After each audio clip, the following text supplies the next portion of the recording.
junior, 11 points, 6 rebounds, and 3 steals in the first half. Number 24, Tennessee taking on Kentucky. They're also at halftime.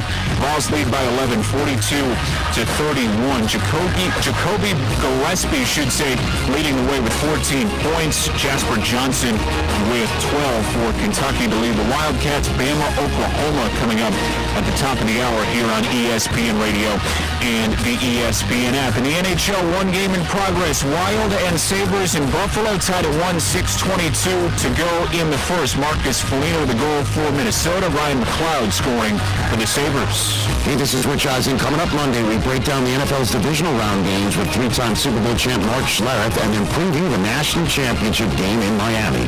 That's the Monday Rich Eisen Show on Disney Plus, the ESPN app, and ESPN Radio.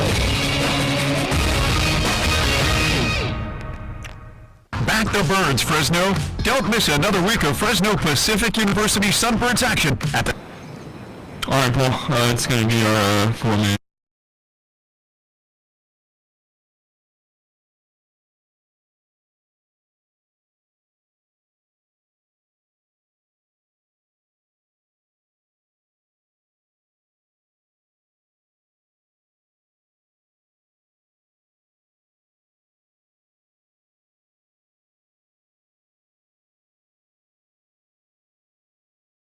High schoolers, college athletes, gym warriors, and pros, Raw Farm wants you to see why professional athletes and nutritionists are fueling up with Raw Farm raw whole milk to hit their team goals and personal gain. Raw Farm is the best 100% A2 cream top from seasonally grass-raised cows, non-GMO, certified humane, 100% made in America and crafted for serious games. Visit rawfarmsusa.com to learn more and find it at your local Sprouts location through the nation. At Helena Agri Enterprises, we're committed to helping you make the best agronomic decisions for your farm. That's why we combine cutting-edge technology with superior product. Helena's Agri-Intelligence Solutions use in-depth analysis to identify potential problems in the field before they take root. Combined with a complete line of high-quality crop production and crop protection inputs, Helena has the tools to help you increase productivity, enhance performance, and maximize your return on investment. Contact your local Helena representative or authorized dealer to create the right plan for your farm with Helena Products and Agri-Intelligence Solutions.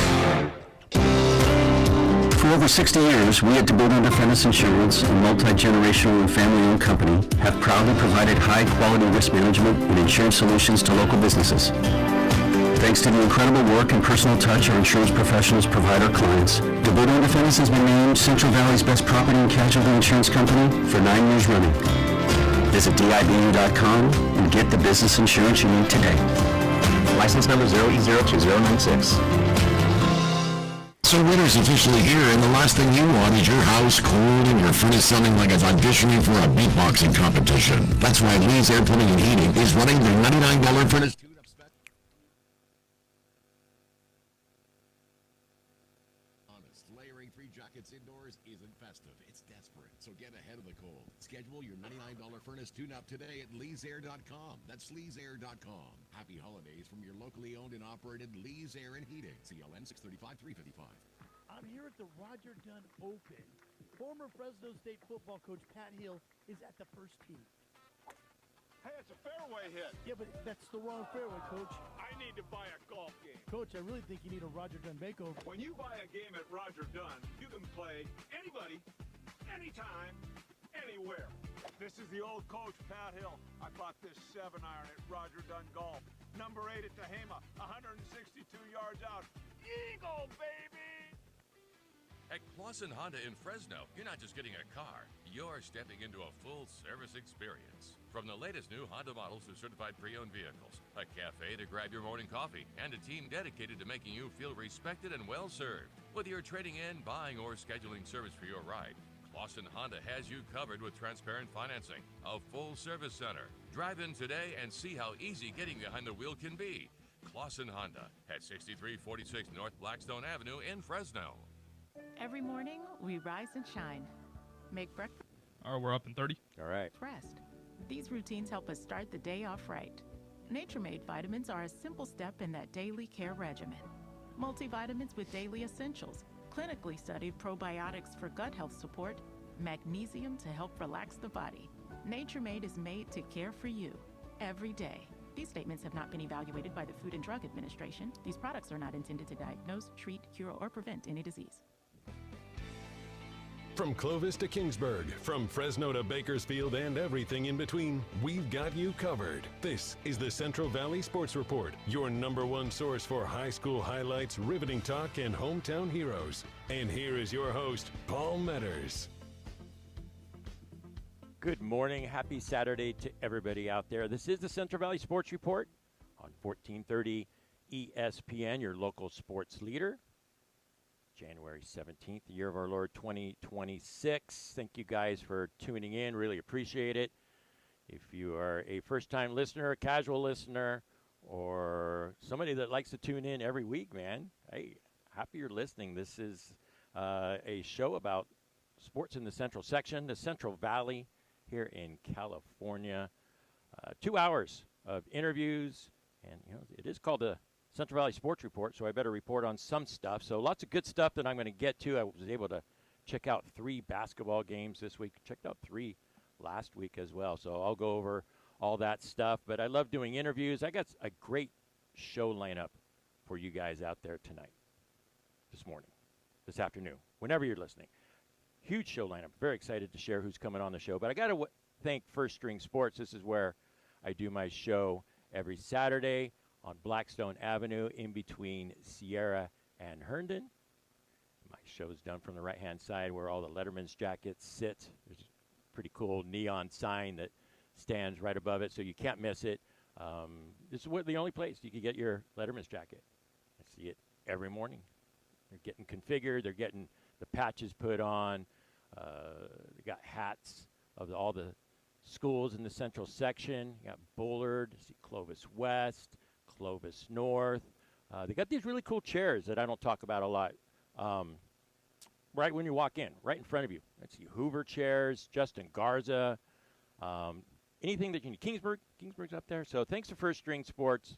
You do a fantastic job of supporting our wonderful student athletes here in the Central Valley. You could listen to the show back on YouTube. It's being recorded live on YouTube, 1430 ESPN Fresno. Pretty cool. All the audio is piped in so you could hear all the call-ins. We don't have any call-ins today. Everybody's coming here live to First String Sports. So go back and listen. Also, 1430ESPNFresno.com is a good place to go back and listen to any of our shows here on 1430 ESPN. All right, so, guys, I don't have to tell you, man, but what's up with this fog, right?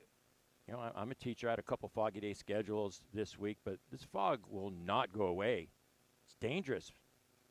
Don't drive crazy out there, man. I'm not worried about my driving skills. I got good driving skills, but I'm worried about everybody else.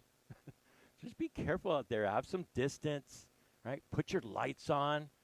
Driving here is like a little bit less than half the cars didn't even have their lights on driving in this fog.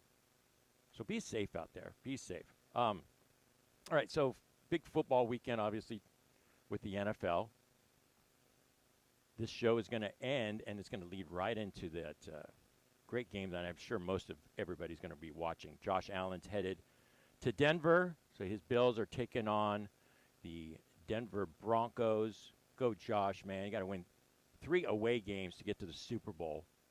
But, man, that team goes as Josh goes. I know they have a good running game, but, yeah, worried about that defense. But, I like the Bills' chances today. I really do. Yeah, it's a great weekend. Last weekend was phenomenal for football. Had great games. I want to bring up something that I totally forgot, that we have another local guy that's doing great things in the NFL. You guys remember the name Cole Popovich? Played at Yosemite High School, a 4-year starter on the offensive line for Fresno State. Well, he actually won a couple Super Bowls with the New England Patriots, but this year he is the offensive line coach and the run game coordinator for the Houston Texans. I remember that dude, man. That guy was an absolute beast. I think he squatted like 600 pounds as a freshman at Fresno State. So there was a little exchange at the end of the Steelers game, too. I don't know if you guys caught that with Cole and it's a couple Steelers players. So that was really cool. So lots of football, but lots of basketball as well. And this show is going to be focused on basketball this morning. We got Coach John Penberthy coming on at the top of hour number 2. His Fresno Christian Eagles are doing a phenomenal job this year again. They are 16-1. They're taking on Edison at 5 o'clock today at Edison. So we'll talk about that game. But you remember what they did last year. The best team in school history, went to the D4 state championship game. Fortunately lost that one, but they did win the Central Section Championship. So excited to talk to John. I was able to talk to him last year, so we're bringing him back. He's got great stories. You know, all about the Penberthy boys, how popular they are around here, and their ties to Hoover High School. So I'm sure we're going to hear a few stories about those days. At 11:35, we have Bullard coach Tim Admonson and senior guard Javance Coleman coming on. We're going to talk about the night season. They're sitting at 14-8 right now. I was able to check out their game against Sanger. It was a 60-49 win. Javance had a great game, scored 29 points. And that name sounds familiar to a lot of people listening right now. His dad was Javance Coleman Sr., star guard at Washington Union, Fresno State, and Javance is a really good player in his own right as well. So excited to talk to them. I didn't mention this show is going to be mostly about basketball. We do have some football, high school football they're going to talk about. Around, after this break here, coming up in about 8 minutes or so, Kyle Biggs is coming on the show. Central East head football coach. State championship this year, won in 2019 as well. A state championship, 5-time Central Section champion. Well, his father, Bill, a respected coach in the Central Valley, passed away in early January. And he was a huge inspiration in Kyle's life. Coached with Kyle, coached with those great Clovis High teams with Coach Simons as his assistant there. They were the Hallmark Varsity Assistant Coaching Staff. That's what they called themselves when they won 7 Valley titles, 13 league championships. So I know how vital the Biggs family is, how they've left their mark in the Central Valley with football. So I invited Kyle to come on, and he said, "Heck yeah, I'm coming on. I want to talk about my father." So we're gonna hear about those days and what it was like for Kyle growing up. You know, watching his father with that coaching staff, and there's some great stories, some phenomenal stories. I've heard some, I've read them online. You know, when Bill passed away, there's a lot of tributes out there, and the impact that he made was large, and people were sharing stories. So we'll hear straight from Kyle. I'm excited to hear those stories, man. You know, it's that was a pretty special time when his dad was a coach at that Clovis High coaching staff. So yeah, it's going to be a good time. We don't talk a lot about wrestling on the show, but Buchanan has launched themselves to the #1 spot in the nation. Yes, sir. Buchanan Bears are the #1 wrestling program in the nation currently. The Doc B tournament, which many say is the best tournament in the nation, was held last week at Clovis High. And if you didn't check out any videos, I know our local news station did a great job showing highlights from that event, but there's tons of good stuff on social media as well. What an incredible event. Probably only rivaled by the Buchanan and Clovis duel that's coming up soon. But Buchanan took the team title. They were ranked number 3. The #1 team at the time, Faith Christian, flew in from Pennsylvania to come wrestle in this event. So hats off to them for flying over here, getting it done, putting that #1 ranking on the line. But Buchanan beat them point total wise, 238.5 to 189.5.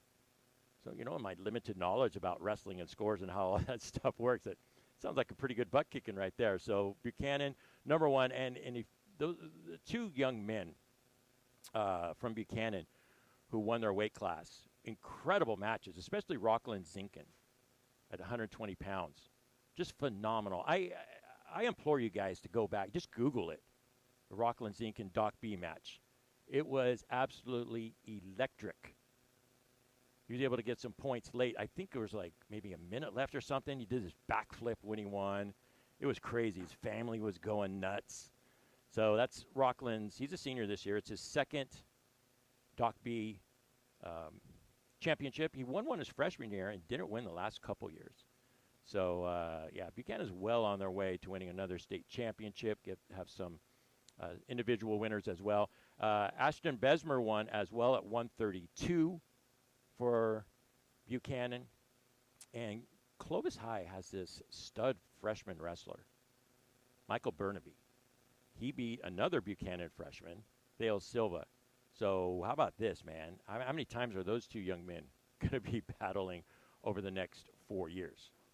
So Clovis has a dude as well. So, yeah, I've made efforts to get Buchanan wrestling on the show, and I think we had one. I think Troy Terrapelli came on one time, but I got to get him on, man. This is shaping up to be a really special year for them. So I mentioned the 3 basketball games that I was able to go to this week, so Tuesday, Thursday, and Friday. So Phil Benatti and I broadcasted the Justin Garza and Hoover game at Justin Garza. And by the way, that obviously Justin Garza, a new school, but that gym is nice. Not too big, not too small. The lighting is great.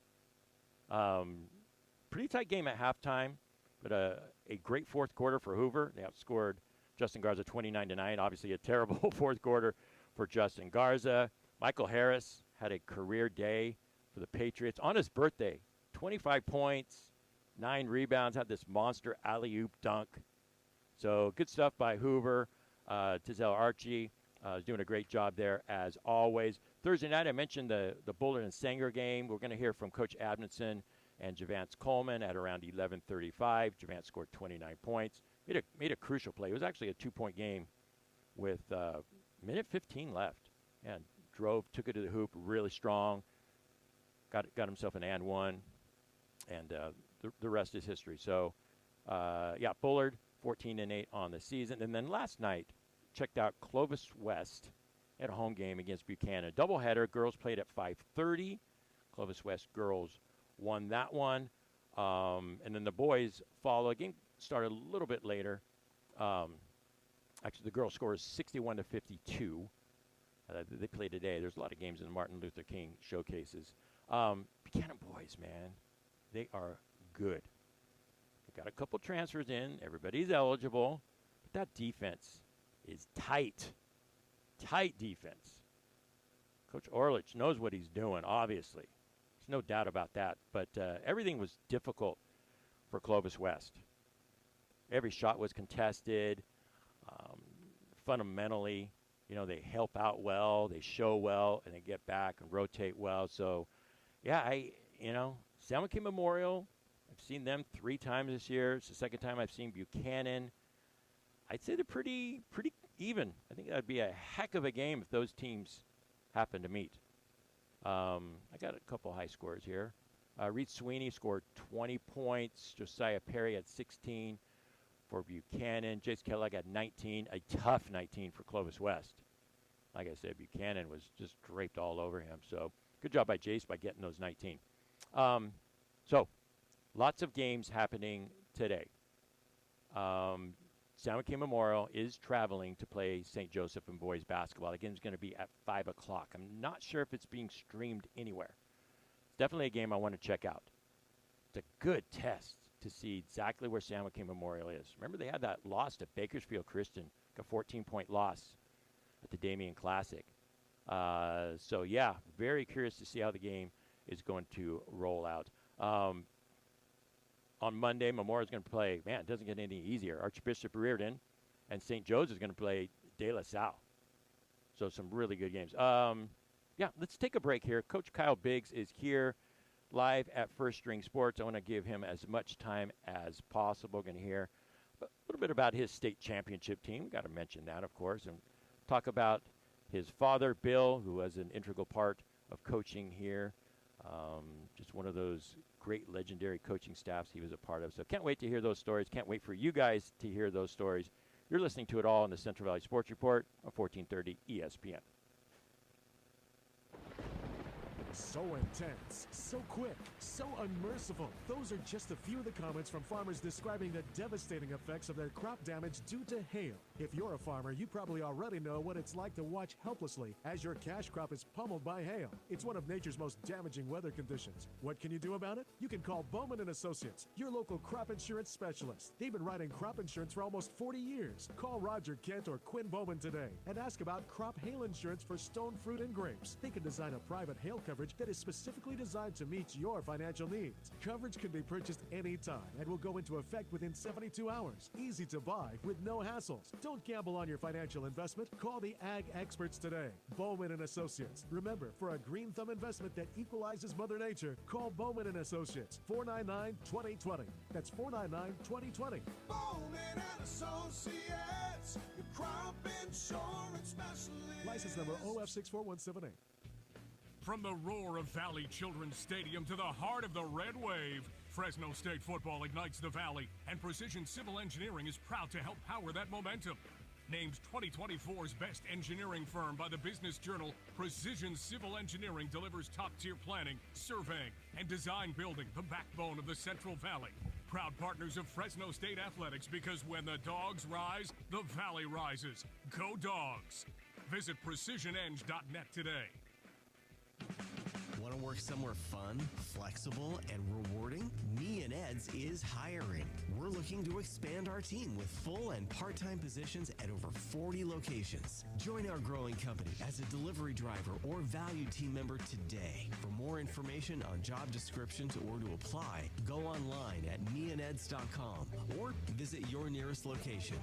Me and Ed's is hiring. Fill out an application. Every student in Fresno County has the potential to achieve great things, but they need support to get there. The foundation at FCOE helps support essential academic programs and services that empower students, inspire learning, and open doors to new opportunities. Join us in making a difference. Visit fcoefoundation.org to learn how you can support Fresno County students today. The foundation at FCOE, empowering students, supporting educators, and strengthening communities. When your vehicle needs attention, trust the Can't hear you there.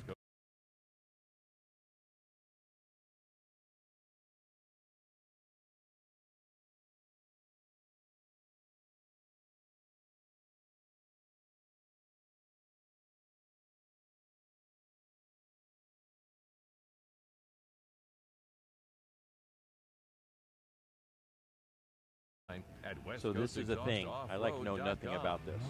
Is that what it's called? Grizzly Juice. Finding great people to hire is like...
Central Valley Sports Report, 1430 ESPN, live here at First String Sports.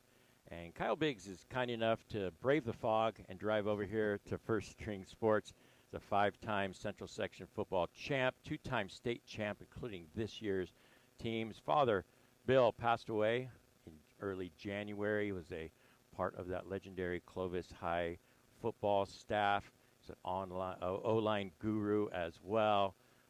So, Kyle, how you doing this morning? Good. Thanks for having me, Paul. Absolutely. All right. So, your father, special guy.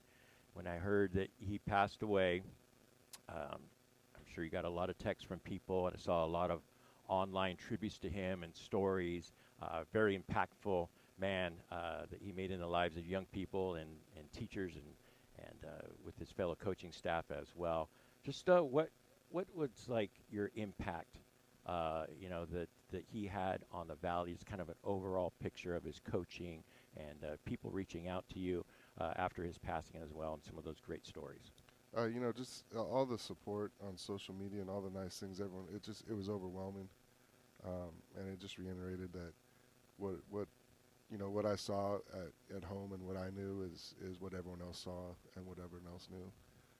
So it was cool to read some of those stories and just hear how much of an impact he had on so many people.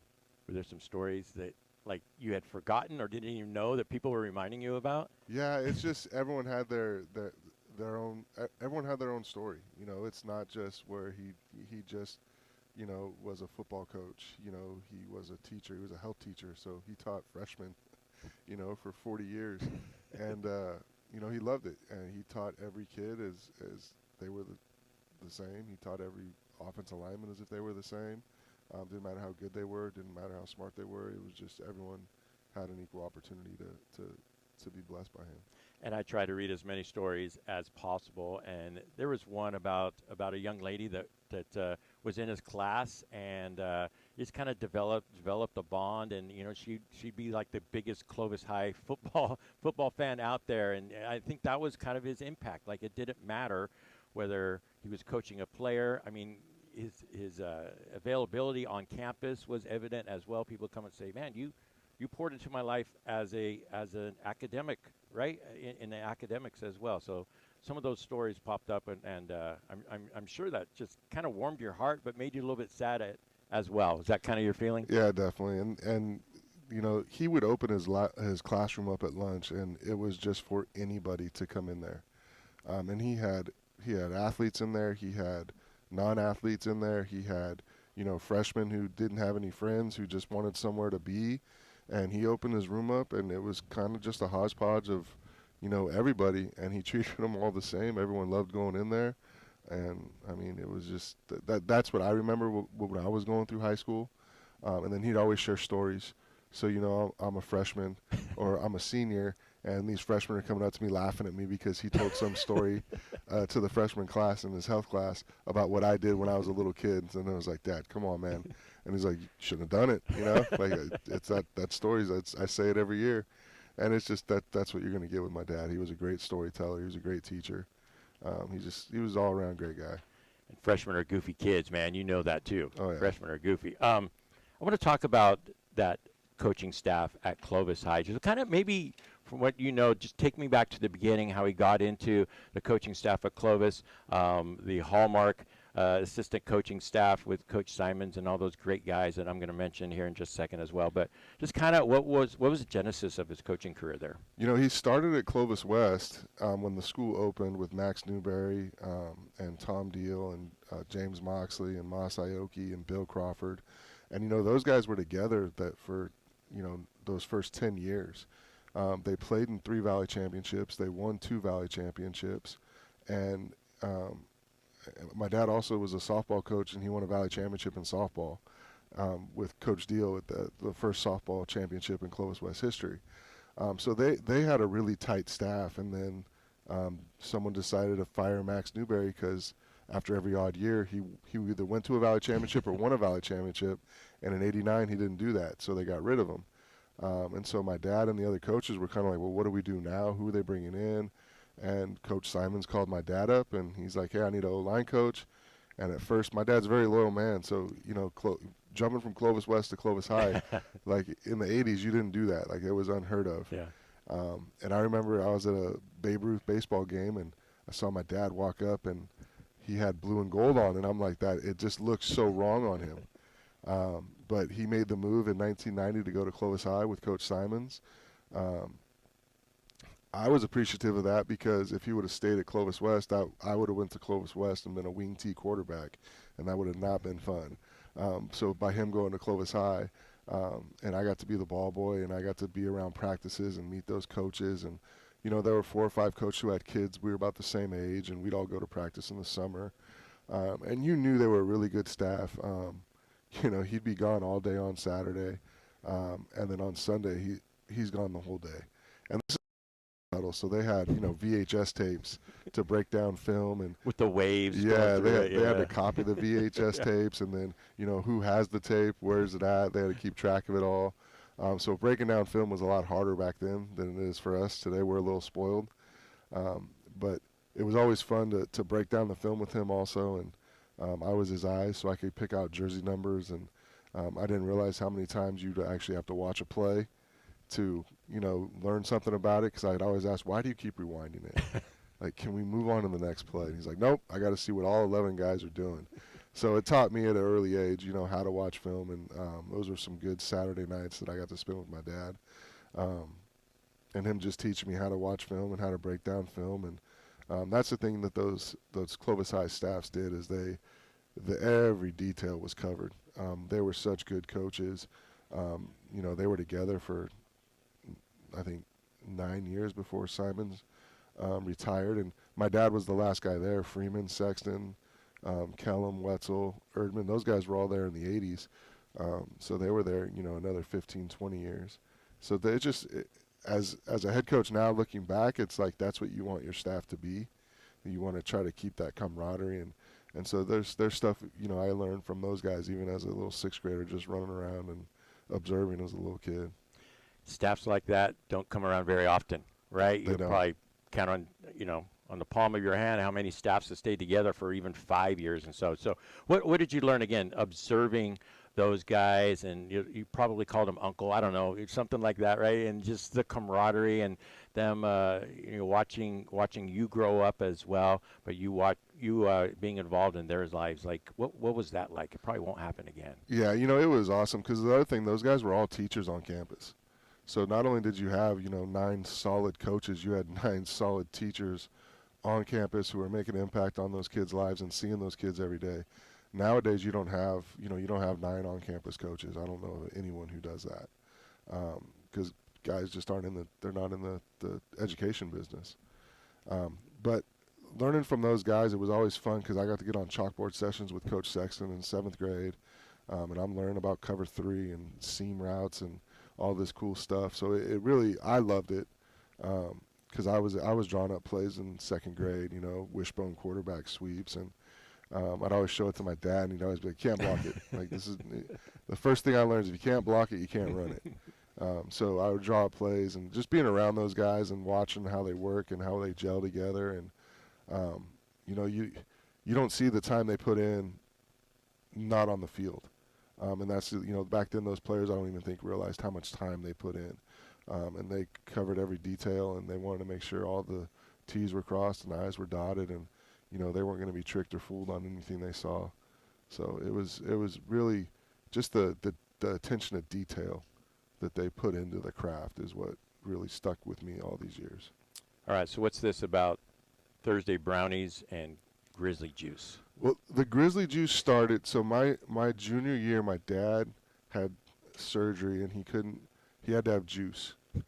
So he always had a thermos of juice. And as a spoiled little brat, I was like, I don't want water, I want that juice. So, Dad, can I get some juice? He'd be like, whatever. So then the linemen see me drinking the juice, and a lot of them are all my buddies, and they're like, can we get some juice? And he doesn't say no to anybody. So we'd all drink his juice, and he wouldn't even get very much during practice. So then he figured out, we'd always try to guess what the juice was, that we'd drink it and we'd try to guess it. And there was always the day you would drink it and spit it out, and you're like, oh. And then once you see your buddy spit it out, you're like, oh, I don't want that. And he learned that when he did grapefruit juice, none of us wanted it. Right. So he started doing grapefruit juice a lot to keep us away. And then when we got to Central as the head coach, he started bringing those orange Igloo bottles, the big ones, and he had it full of juice. And everyone's trying to guess what the juice is, and they're like, man, your dad, dude, he must be in there shaking up potions and making this all his own. I'm like, guys, he's not doing that. That's not him. And they're like, no, he is. And I'm like, no, he just buys it at the store and mixes it together. And they're like, Coach Biggs would never do that. But that's all he did, and it was amazing. Everyone loved it. They loved guessing it. And then the brownies started. He retired, and he wasn't teaching anymore. And so on Thursdays, he just started bringing brownies to practice, to the short practice. And they were delicious. Kids loved them. He would take requests. We had to make a rule that he had to bring the brownies as close to the practice field as possible, because kids were sprinting out after practice to go get their brownies, running through parking lots or on cement with their cleats, like not smart, not a smart move. Safety hazard. Yeah. So he that was the one rule. He had to back the truck in and bring them close to the lot, so everyone can get their brownie. And they're amazing. He has a secret. I'm not going to divulge his secret, but my mom would attest. Like when he retired, she's like, we spend more money on cookie or brownie mix than on anything else. So it's something he took a lot of pride in, and the kids absolutely adored it and loved it. That's awesome. That's awesome. Those are the things, Kyle, that everybody remembers. Yeah, for sure. Right? You remember wins and losses and stuff, but those little things, the bus rides, the way the quirky things that a coach might do, but brownies and grizzly juice, those are things. Yeah, those are things. 97, your senior year, Dad's on staff. You guys have that phenomenal run through all the way through playing Bakersfield for the Valley Championship. Does the fog out there remind you of that game? Oh yeah, it's a fog game, right? It was different because in that fog game, the fog, like, it was normal. It was a normal day. There was no fog. And then about kickoff, you see it start rolling in. Like I thought they fired a cannon, and it was the smoke from the cannon because it just came out of nowhere. And it was crazy. You guys were the 6th seed, right? 7 seed. 7 seed, and Bakersfield was. They were the 2 seed. They were the 2 seed. No, because we beat the 2 seed. They were the 4 seed. Okay. Your dad was on that staff, right? Did he have any advice before the game, or what did he say during or even after the game that sticks with you? My dad never talked to me about X's and O's and reads. And back at camp in the summer, I threw a quick out. The kid ran a hitch, and my dad's like, put it on him. He's wide open. And my offensive coordinator, Coach Sexton's like, well, if he would have ran the right route, it would have hit him in the chest. And my dad goes, all right, I'm going to shut up. I'm going to coach my guys up front. So he never talked to me. And then there's a great story. We got to go to Clovis, New Mexico my senior year. Yeah. And it was a really cool trip. My junior year, they came out to us, and they beat us. They 24-0. We got beat. So we knew going in it was going to be a good game. We had just lost to Bakersfield at the Pigskin Classic at Bulldog Stadium. And right before half, I think I'm an athlete, so I think I can jump over a pile and extend the ball for a touchdown. And the ball got spiked out of my hands, and I fumbled on the 1-yard line, and they recovered. So going into halftime, I got yelled at by every single defensive coach. Coach Kellum, Coach Erdman, Coach Wetzel, every single one of them just laid into me. And my dad just said, probably shouldn't have done that. And I was like, yeah. But then we go in the game, and it's in the fourth quarter. There's 7 seconds left. It's 4th and 10 on the 29. I call timeout. And my dad, usually back then, the huddle stayed on the field and the quarterback walked to the sideline. Well, my dad asked Coach Simons if he could go out on the field. So I'm going back to the sidelines. My dad's coming onto the field, and we just stare at each other. We just make eye contact. And not one word is said. We just stare at each other. I tell Coach Simons what play I want to run. Coach Simons doesn't want to run that play, and I'm just like, Coach, the safety's cheating over. I got Cody Nolan one-on-one. Like, we got to take that. And, like, I go, Coach, that's what I'm going to call. And I looked up to Coach Simons like a father figure, and I walked away from him. And I heard him go, Kyle, in his only way Coach Simons can. And I turned around very slowly, not knowing what was on the other end or on the other side of me. And he just said, make it work. So then we go and we throw a touchdown and we go for 2 and we get it. And then I find out my dad gives the greatest speech in the world in the huddle. Nobody can remember it. The linemen are like, it was awesome. I don't remember what he said. I'm like, Dad, what'd you say? He's like, I don't know. I don't remember what I said either. So he gave an astounding speech in the huddle that nobody can recall. But it was just that's what it was like playing with my dad. It was just, the first guy I'd see after a game, after the championship when we won it. Just going to him and being able to hug your dad, because the year before we lost it. So now we got to go and finish the right way, and it was just a really cool moment. So you get into coaching, right? Obviously, you're drawing up plays. When you're in elementary school, you've been around football your whole life. had an excellent high school football career. Coaching's probably been instilled from you from the beginning, right? Like you're the son of a coach, right? Yeah. So naturally you're going to become a coach as well. So when you got your first program at Fowler, yes, brought your dad along. 100%. How easy was that of a decision? Did your dad give you advice like, son, take this and hey, we'll coach together? What did that look like? The best advice my dad gave me was when I first started coaching. It was at Clovis High. I was a freshman offensive coordinator for Coach Wetzel. Really didn't know, thought I knew everything. And my dad told me, like, I need to go somewhere else. He goes, you need to make a name for yourself, not just be my son. So you need to make your own name. So the hardest thing was to leave Clovis High and leave, what I'd known my whole life. So I go to Buchanan, and I'm a receiver coach and just kind of working my way up and trying to figure things out. And I was at Bullard. I went for the Buchanan job when Jaycott got it. And my dad was on my staff. I gave a list of my staff, and they were like, yeah, that's a good staff. We're going to hire this guy. Can you bring that staff with you and I was like, no, that's not happening. So then the next year I got the Fowler job, and before I even applied, I was like, Dad, you're in, right? And he said yes. And I think bringing him along actually got me the job because Mr. Cedarquist out at Fowler loves my dad, and that was the first question in my interview or when I saw him was, am I bringing my dad? And I said 100% I am. And it was great to see him because I've only seen him coach Division I football, the big boys. And he went down there and he had that offensive line, like a well-oiled machine. We had a 2,000-yard passer. We had 2,000-yard rushers. It didn't matter the kid. He was that good of a coach that he was going to make guys be able to understand leverage and how to block and move your feet and just doing little things right can have success. Talk to me about those O-line splits. Did he come up with that? Is that something that just was his own thing? Did you see that somewhere? Well, we went down to Centennial Corona and met with Matt Logan because they were having a ton of success in the spread, and we wanted to know what they were doing because we felt we were a lot like them. Ton of athletes don't really have, the big linemen, right? So what did they do? How did they do this? And so going down there, we just both, it was mind-blowing. And we both fell in love with it. We're like, this is perfect. This is exactly what we need. This is to set us apart, because everyone runs a spread.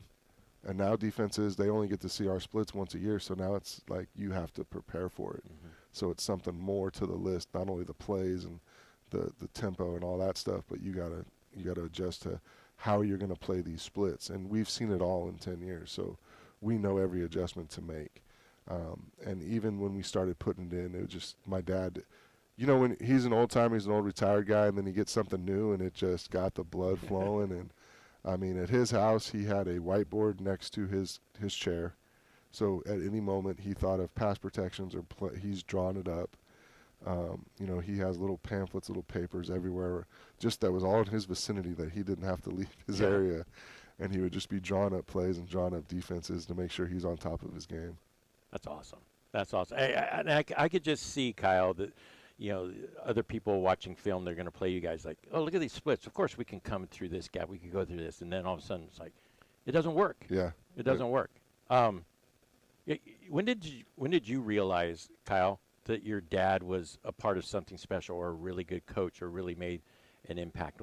Was there a moment in, growing up, elementary, junior high, whatever, like, hey, my dad actually is pretty darn good at this? Or did you just accept it as is? It was when I was a kid and I'd go to practice and I'd watch practice and I'd always be like, Dad, who's that wide receiver? Who's that guy throwing the ball? And he's like, I don't know. Do you play O-line? No, I don't know who he is. He's number 3. And I'm like, Dad, that's Keith Poole. Like, that's the greatest receiver ever. And he's like, he's number 3, man. Like, I'll learn his name later.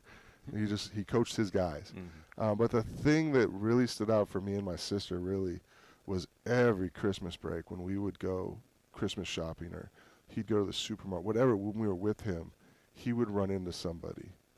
And, I mean, it would take us 30 minutes to get inside from the parking lot because he would just run into a former player, a former student. And, we're like, come on, Dad, let's go. And he's sitting there talking to him for, 30 minutes. Yeah. And he just, remembers everything about him. And then the funny thing is, Dad, who was that? I don't remember. But he talked to him for 30 minutes. He just couldn't remember their Remembers name. faces, but not names. And now I find myself doing that, Yeah. so my daughter makes fun of me all the time. It's like, who's that? And I'm like, I don't know. But that's when I knew, like, the impact he had, to see those people go out of their way to stop him and talk to him, and just the genuine care in the conversation that, you could tell there was some mutual respect and admiration in there.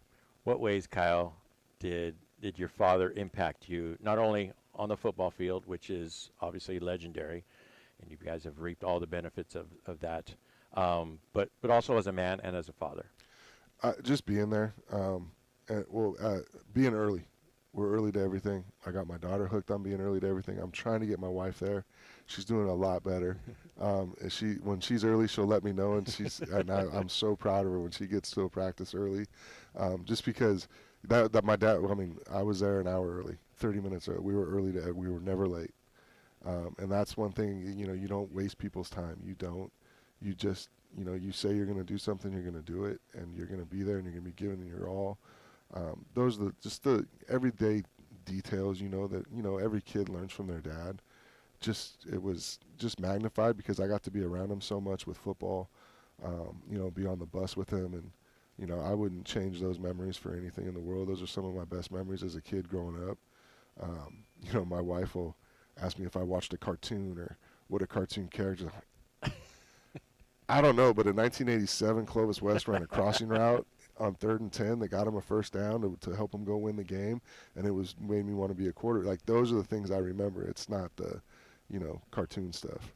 Wait, okay, so O-line coach, right? But you're a quarterback. Like, did he ever try to get you on the line? You got good size, Kyle. Let's be honest, yeah, right? Not how did that sort of go? Not once. Not once. I really wanted to be a receiver. I thought I was a receiver, and then I realized, you got to be fast.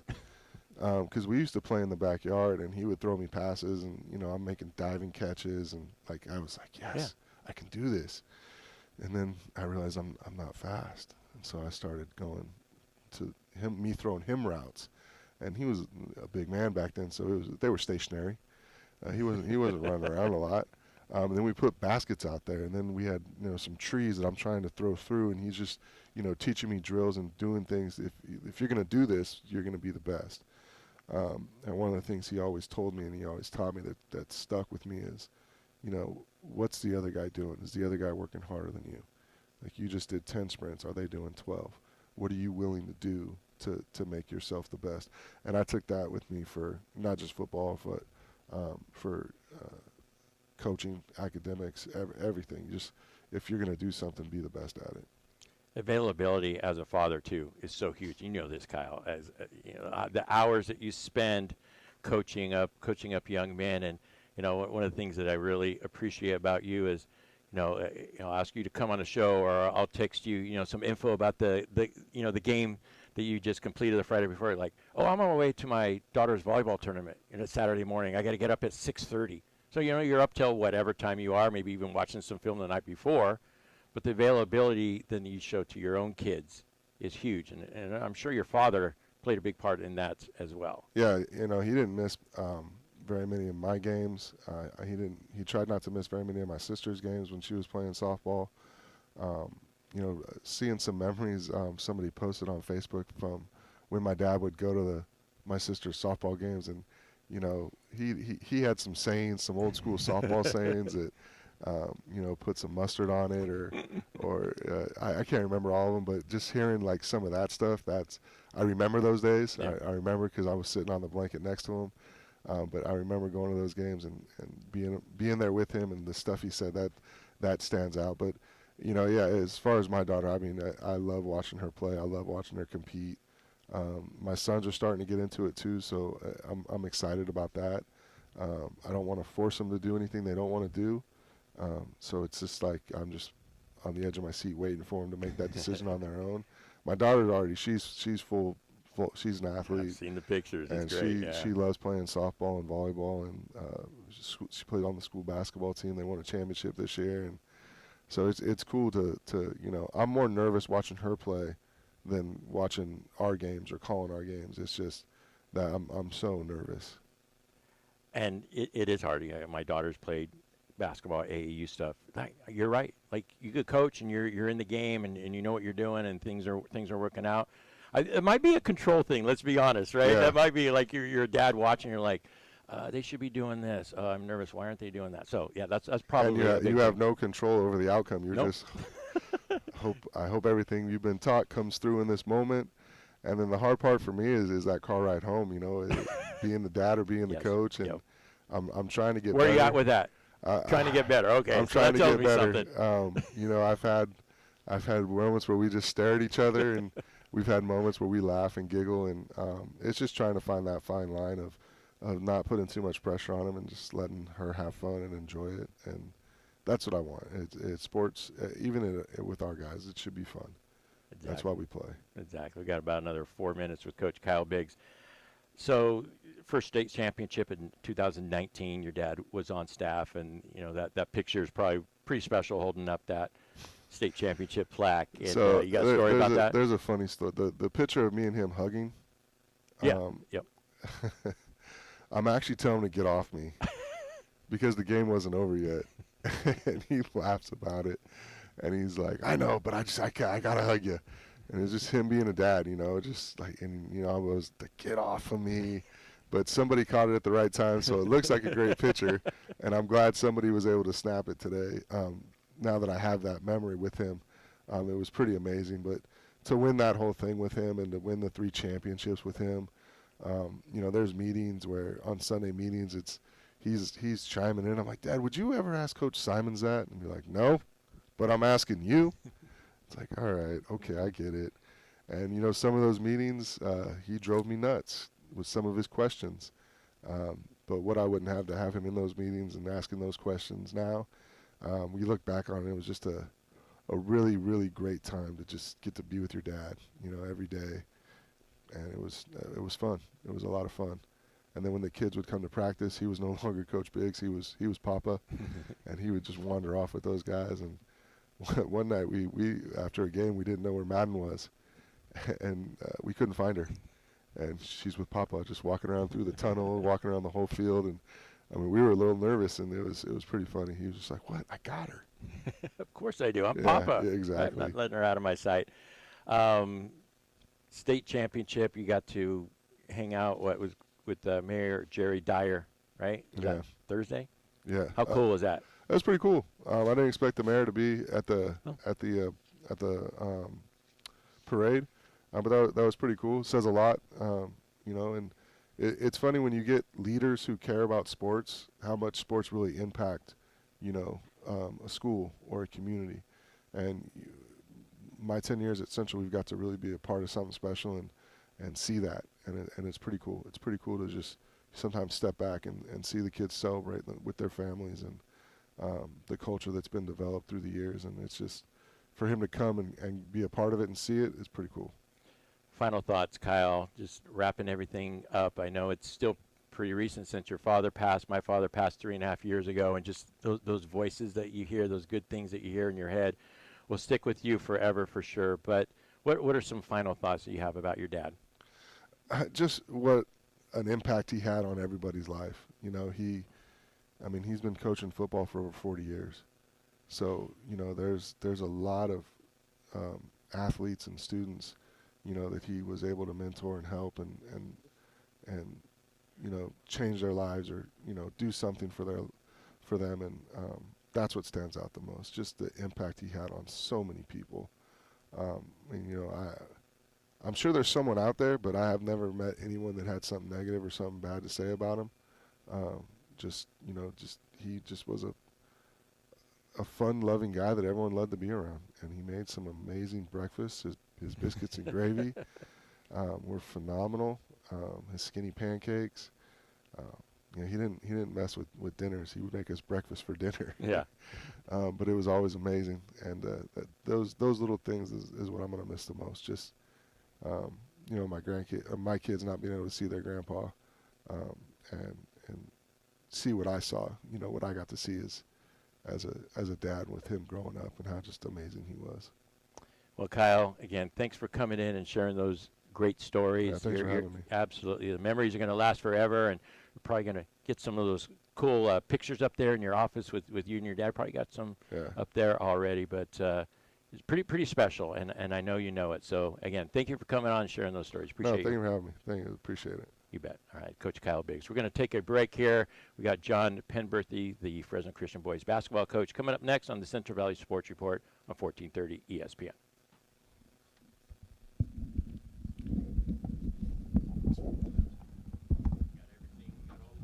In 2026, the stakes have never been higher. Get ready, because we're giving away $4 million. From massive cash drawings to luxury prizes, this is your year to win big. $4 million in prizes, dozens of ways to win all year long. Only at Chichancy Gold Resort and Casino, where every day could be the day. Pizza, wings, beer, and football. If that sounds good to you, then maybe you should be at Meadors Victory Grill, the legendary pizza that you know and love, served in a family fun dining area. Plus, enjoy the neighborhood-style bar with TVs and friendly service. There's nothing like watching your team head towards victory. So come for the football, stay for the pizza at Meadors Victory Grill in Granite Park. Visit meadorsvictorygrill.com. Pizza, wings, beer, and football. Meadors Victory Grill. Hey Bulldog fans, Marcus McMarion here. You know, on the field, it's all about trust, performance, and results. That's why you got to go to Ed Dina's Auto Center. They treat you like family with unbeatable prices and a winning lineup of new and pre-owned vehicles. Don't just sit on the sidelines. Get in the game with a ride you can count on. Visit Ed Dina's Auto Center today, where the deals are always a touchdown.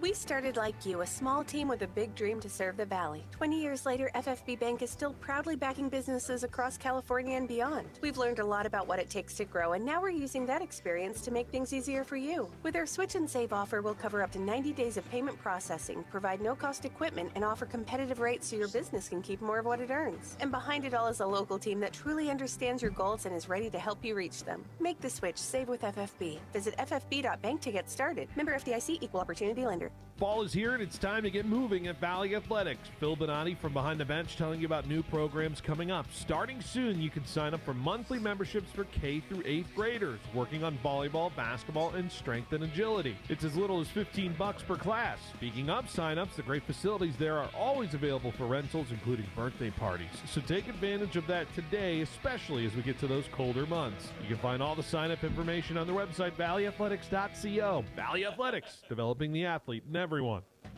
Hey Bulldog fans, Lynn's Restaurant Group, a proud partner of Fresno State Athletics, has launched a brand new app. With over 8 locations like J-Pot, Ramen Hayashi, and Hino Oishi, the app brings all your favorites together in one place. Order ahead, skip the wait, and earn rewards every time you dine. Whether it's game night or family night, the app has you covered. New members even score $5 in LRG credit just for signing up. Download the Lynn's Restaurant Group app today and start earning with every visit. Go Dogs! It's cold outside. And a good thing, Donald P. Dick has 5-year free financing on a new Lennox system. That's 0% financing and up to 30% energy savings. This isn't a system that costs. It pays. Get 54 years of experience, 12 People's Choice Awards, and Lennox, the best-selling system in the Valley. Affordable, high-quality Lennox. And 5 years of free financing from Donald P. Dick. Call 255-1644. Your home of the San Francisco 49ers. 1430 ESPN, the Valley's local sports leader, KFIG Fresno.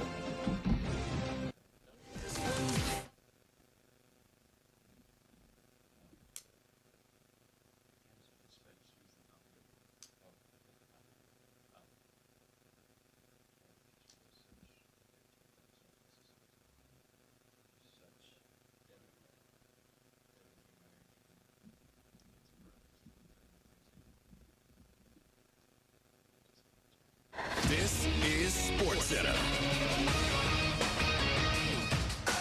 I'm Nick DeLuca. Divisional round Saturday coming in the NFL. Both top seeds. Seahawks coming off the bye in the NFC, but still dealing with some injuries. Concern for quarterback Sam Darnold. He is listed as questionable with an oblique injury that popped up later in the week. Head coach Mike McDonald saying he's optimistic Darnold will be good to go, but has not thrown since Thursday, so they don't know for sure. ESPN Seahawks reporter Brady Henderson with the latest on how Darnold might be limited. Definitely not nothing. I do think he's going to play. And when I asked Mike McDonald if there's something that could limit Darnold, he said, yeah, frankly, yes, it could. And you do have to wonder about a quarterback who's got an oblique injury on his left side, running to his left and then having to torque his body to throw back to the right. And that really is, a part of both Sam Darnold's game in terms of his ability to escape pressure and throw on the run. And then it's a part of Clint Kubiak's offense. Henderson on Hammer and Emmett. Elsewhere, the Bills are getting some reinforcements for their matchup with the Broncos today, activating defensive tackle Ed Oliver and wide receiver Curtis Samuel from injured reserve. Oliver has 3 sacks and a forced fumble in 3 games this year, while the Packers are working to bring back head coach Matt LaFleur and general manager Brian Gutekunst, with both headed into the last year of their current contracts. College hoops, number 3 UConn at 17-1, trying to add another win to the column. They lead Georgetown by 7, 60-53 inside 2 minutes to go. Terrace Reed Jr., 15 points, 11 boards. Hey, this is Rich Eisen. Coming up Monday, we break down the NFL's divisional round games with 3-time Super Bowl champ Mark Schlereth, and then preview the national championship game in Miami. That's the Monday Rich Eisen Show on Disney+, the ESPN app, and ESPN Radio. Back the birds, Fresno. Don't miss another week of Fresno Pacific University Sunbirds action at the Special Event Center. Dribbling with the left hand. She's going to fire another 3. That one good as well. 3 straight threes on 3 straight possessions. All games are just $10 for fans 18 and older. 17 and under get in free. Back the birds, Fresno. Catch both men's and women's basketball before the season wraps up. Don't miss the excitement. For schedule and ticket information, visit fpuathletics.com today. See you there. Get ready to turn up the heat. The new Zinger Chicken Sandwich is here at KFC. A crispy hand-breaded chicken filet seasoned just right and served hot on a toasted bun with cool, crisp lettuce and creamy sauce that hits every craving. It's bold, it's spicy, and it's finger-licking good. Whether you crave spice or just crave great taste, the Zinger delivers that delicious KFC crunch you love. Grab the new Zinger Chicken Sandwich at your local participating KFC today. Citizens Business Bank is a proud sponsor of the Fresno State Bulldogs. Hi, I'm Susan Woosner, Senior Vice President and Manager of Citizens Business Bank in Fresno. We proudly support California's thriving small to medium-sized businesses. Our relationship-based approach and straightforward business model set us apart in the financial services industry. We are a banking partner that understands your industry and your company. Whether you're expanding operations or planning for the future, Citizens Business Bank is here to help ensure your banking experience is smooth, convenient, and aligned with your success. My team strives to build long-term banking relationships by getting to personally know you and your business, and then providing you with a wide array of powerful solutions customized to your unique financial needs. Visit cbbank.com to learn how Citizens Business Bank can help contribute to your success. That's cbbank.com. Citizens Business Bank, N.A., Equal Housing Lender, member FDIC.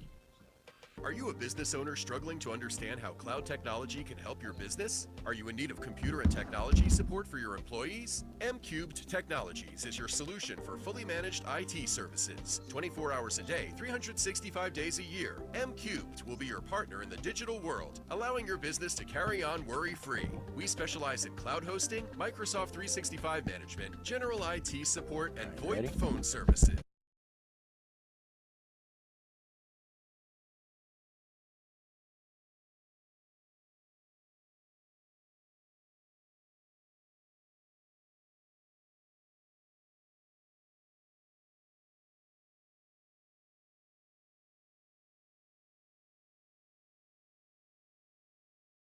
Boston Honda has you covered Here's with my transparent spreadsheet. financing.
Sports Report, your #1 source for high school highlights, riveting talk, and hometown heroes. And here is your host, Paul Meadors.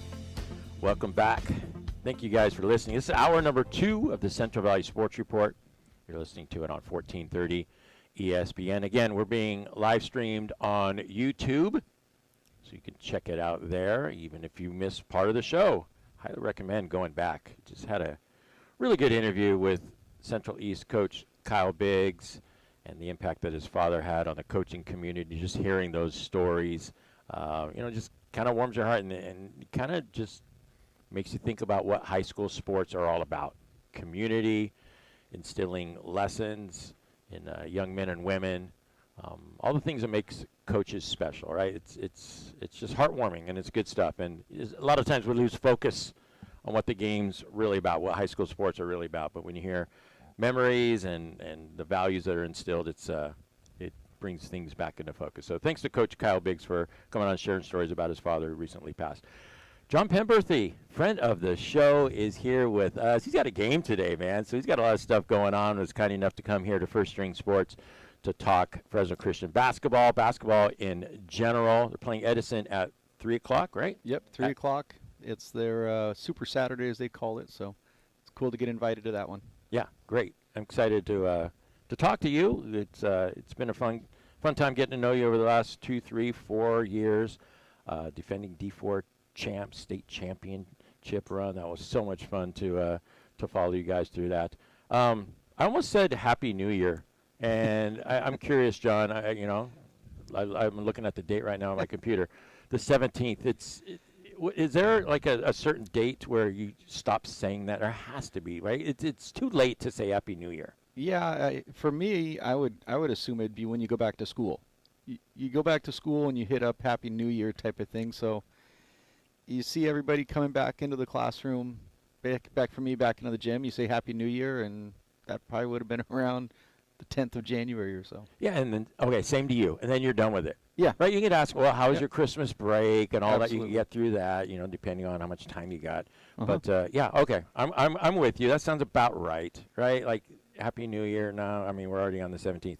But you did have a good Christmas, right? You got a new little Penberthy tradition you're trying to start off here? Yeah, for the last 4 or 5 years, we've been hitting up Disneyland on New Year's Day, and some years it works in our favor. Like this year, it poured on us and kept the ride lines down.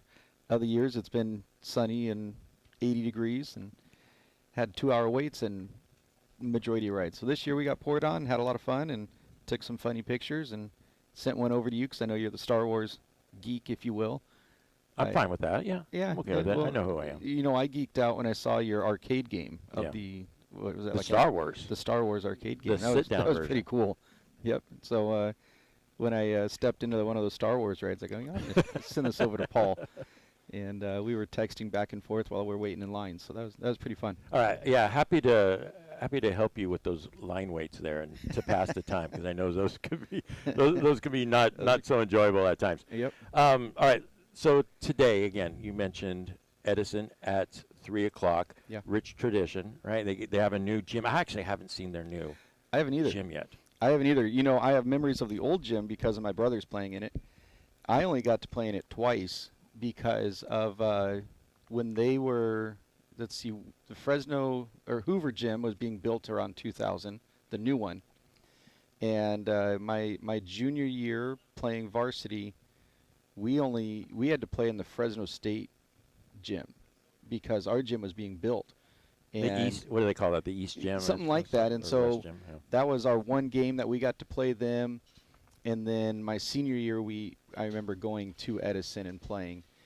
And that was back with Jerome Ireland. I remember him playing and some of these guys. And so I haven't been there a long time, but most of my memories are watching my brothers there. And that was always an interesting one. And Edison at the time was one of the better programs in our section. That was Dave Severns that was coaching at the time. And let's see, Riddle Sprigger would have been coaching. I think he coached against me when I was there. So they've had a long, rich tradition of very good basketball. Now they got Jamar Chisholm there, who came over from Edison. So they're going to get back and going pretty soon. I'm pretty confident in that. How are you framing this game to your boys? Is it like, hey, this could be a a really good win for us? What are you preaching, you and your staff? Yeah, basketball season, it's so different. I was listening to some of what you did with Kyle. We have 28 or 29 games, and football you have 10. So you got to take advantage of all 10 of them. You don't want to give up 10% of your season because of a loss. But in basketball, for us, it's more or less, are we accomplishing what we're setting out to do? And are we going to peak at the right time? So it's at some points, you're more looking at it of, we really need to focus on this today. We get to play a more athletic team than what we've seen probably since we played McLean in Sanger West. So we got some challenges there that they're probably going to be a little bit more athletic than us. But at the same time, we get to run our stuff and see them. So we're framing it as this is a game where we get to see some athletic kids. We need to work on X, Y, and Z to prepare us for the playoff run. So obviously we're here to win. We're here to compete and to put our best foot forward. But at the same time, we're looking to check some boxes on what are we doing well. One loss on the season, 16-1, I believe. This year's team, right, compared to last year's team? I don't want to compare. So, the great run. Mm-hmm. You do have some new players this year. Yep.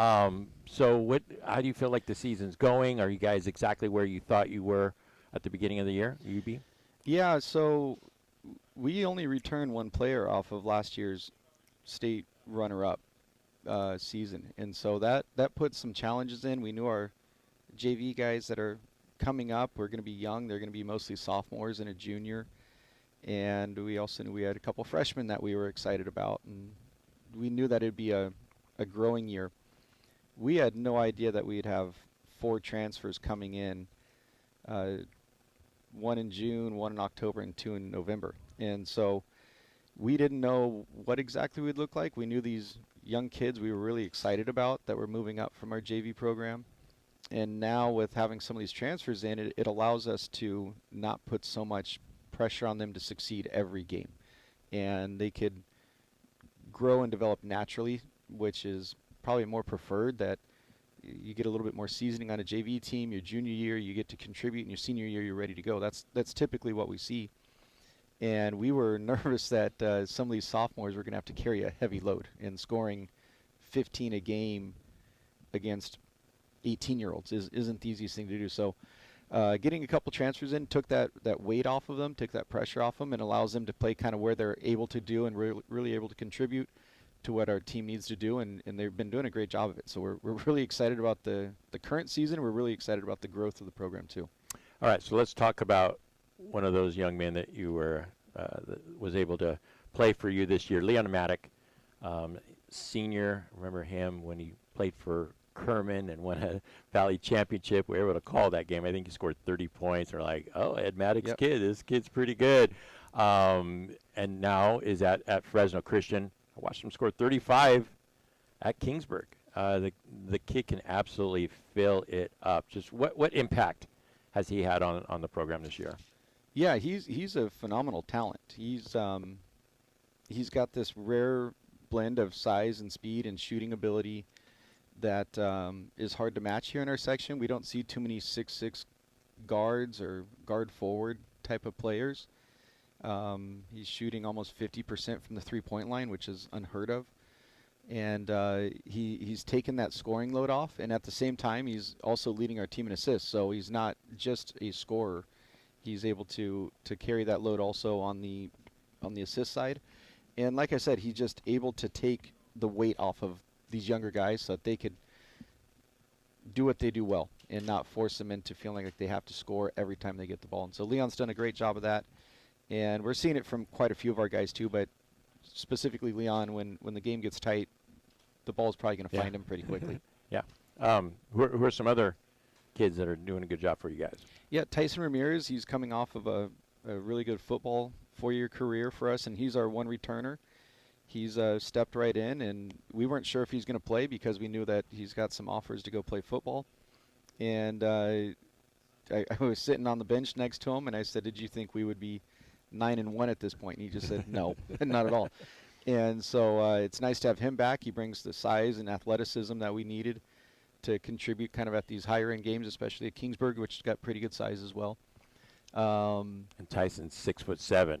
Yeah. Not too many 6'7" quarterbacks out there. No, not at all. And so he does a great job, and he kind of fills in on the rebounding side, and then he finishes really well around the hoop.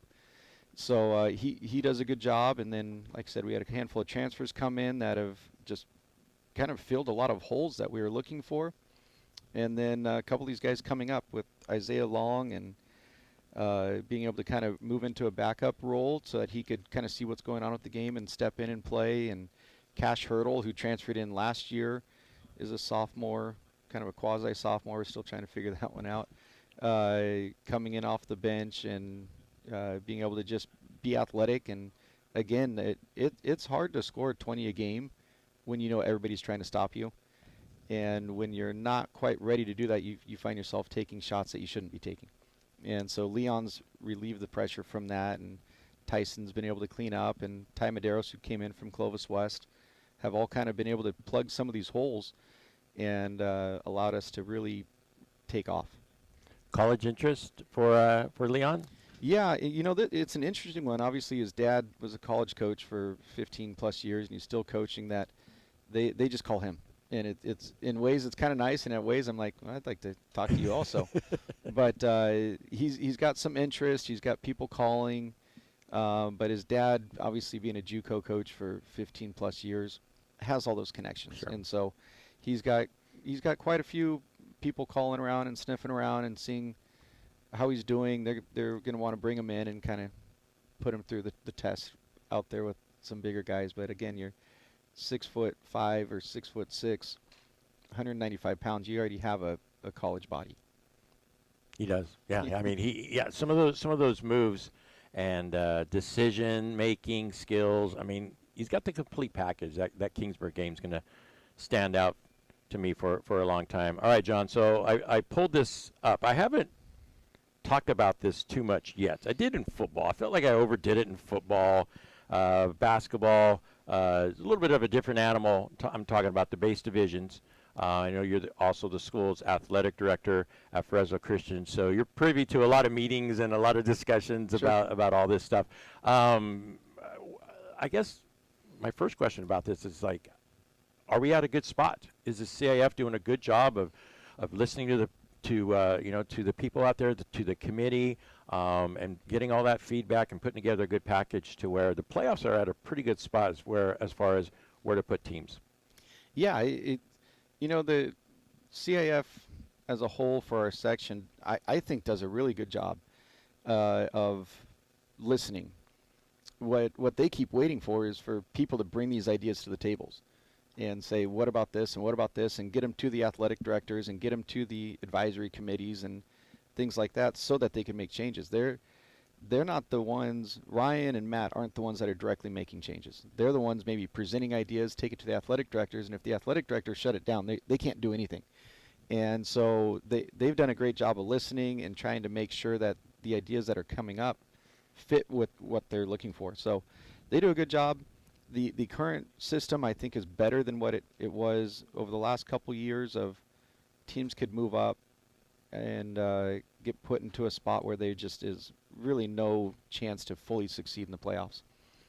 And in previous years, I could speak for Fresno Christian, especially the basketball side, we went 20-8 and got pushed up a division and were the 12 or 13 seed. In years past, if you won 20 games, you were guaranteed a 1, 2, or 3 seed in your division and set up to at least get a home game and to try and have some success. Getting moved up to a 12 seed, and in our case having to travel 3 hours for an away game, really felt like a kind of like, what's the purpose of trying to win? Because if we had lost 1 or 2 more games, we would have been a 1 or 2 seed. And that's never a message that we want to give across. Like, it's competition, it's athletics. We think it's God's given us these abilities to play hard and to just say, you know what, if we roll over, we might get a better seed. So we're firmly against that. So we like the current system of, if you're going to get moved up, you will be guaranteed a top 4 seed. We did a bunch of background. We had some buddies working on it, doing a lot of history of what teams had moved up, and we found that if you were a top 4 seed, you had a 75% chance of winning the first round game. If you were a bottom 4 seed, you had a 75% chance of losing. And that was across all sports. That wasn't just basketball. That included water polo and tennis and baseball and everything. So we took that to our leagues, and they voted on it, and they thought it was like, yeah, if you're going to get moved up, let's at least acknowledge that you need to be a top 4 seed in the division above you. And so for that, we're grateful for it. I'm not a huge fan of teams moving down, especially if you're a division. In our case, we're a base 4. If you're a Division 3 team and you move down, now you got to open with a team that is a Division 3 school that just wasn't having as good of a year. That's my take. Doesn't mean that they shouldn't be a Division 4 school, but I would like to play teams in my division. There's a reason why you have divisions. Let me play against them. Let's line up and see how we do. Do you think you're going to be bumped to Division 3, or you think Fresno Christian's going to stay in 4? As of right now, I kind of look and kind of do the math and see who's ranked ahead of us in max preps, and it looks like we're going to be either a 3 or 4 seed in Division 3. We got about 11 games to go, and a lot could change in 11 games, whether it's us picking up a loss or strength of schedules dropping us, or a school ahead of us, which is looking like is that Tulare Union, North and South Bakersfield are going to be up there, CVC, Justin Garza, McLean. 1 or 2 losses from any of those Division 4 schools could take you from being a 4 seed in Division 3 to a 1 seed in 4. That's how big one loss can really do it. Even Sanger West, who's a base 5, is looking at being a 1, 2, or 3 seed in Division 4.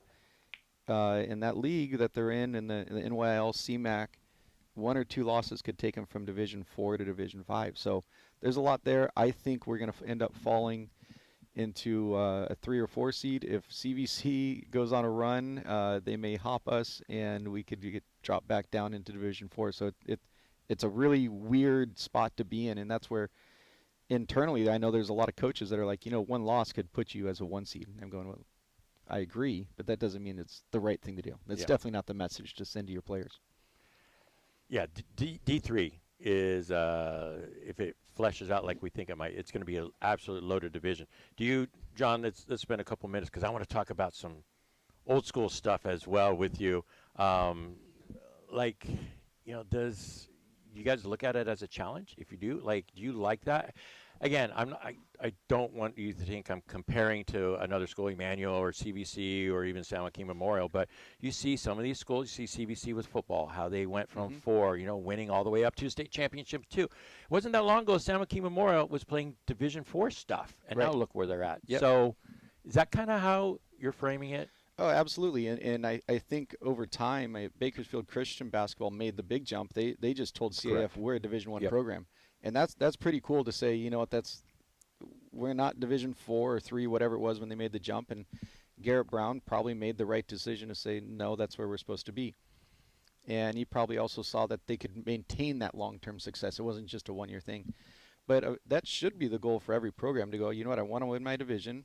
When I can sustain that, I'm ready to move up. When I can sustain that, I'm ready to move up. What we see is with smaller programs, we're 210 kids. You get a big class like we had last year, and I'm left with 1 returning player, and he was a maybe. So I would have to bring up a whole JV squad. I had no idea that 5 transfers would be coming in to sustain the success that we had. And it was like, it's going to be a learning year. It's going to be a regrouping year. Give me a year or 2, and these guys are ready to go when they're juniors and seniors.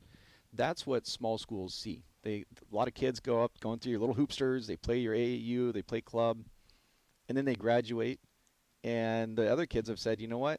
I think I'm going to go play soccer. I think I'm going to wrestle, or whatever sports are going on around you. And you lose those athletes to those other sports because we got about 100 boys in the school. And of those 100 boys, we have 20 of them playing basketball. And 20 of them are playing soccer, and the other ones are getting ready for a spring sport. So we have a hard time sustaining that over and over and over again. That's what small schools struggle with. Bigger schools, you will see, I'll use a football example. McLean has historically been struggling in the football department. They get in a coach, he's provided stability. All of a sudden, all those athletes are like this is awesome. I'm willing to put in the time. And they've had amazing success, and it's really cool to see. I think if they continue to see that, and if their coach remains there, they'll start moving up the rankings in football. Their boys basketball program's in that same boat. They were in Division 5, now they're Division 4, and they're able to compete at a Division 3 level. And that's what you need. You need coaches that are going to stick around. That's what we've seen. Our coaches that have stuck around at Fresno Christian have had a lot of success, whether that's girls volleyball, girls and boys volleyball, girls soccer, obviously boys basketball is what we're talking about. And the programs that have struggled are typically programs that cannot retain their coaches for whatever reason it is. So I'm a fan of teams moving up when it's appropriate, when they can sustain it. I hate programs that have a good year, they get moved up, and then they can't sustain it. You look at Sierra basketball, they got moved all the way up to D3 where they played Kingsburg in the section championship. And they are probably more of a Division 4 to 5 program at this time. Give it a couple years, they're probably going to pick back up again. We just can't sustain when we're looking at 100 boys year in and year out to try and do that. So that's the challenges we face. Our whole school is the size of some kids' 6-period PE class.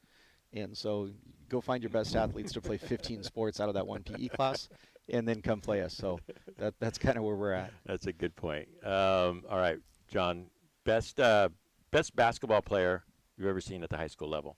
Javance Coleman. He was that I played with and that I remember playing with. He was phenomenal. I played with him in junior high. He moved right up to varsity, and we were the runner-up in 2000. That was the first Clovis West when they had the kid Charlie Hernandez, and I think that's his name, Charlie Rodriguez, and it was Chris Hernandez and Tyrone Jackson and Wahlberg, just Nick Devin, a bunch of kids, and here he is as a sophomore, and he was unstoppable, and he was just phenomenal.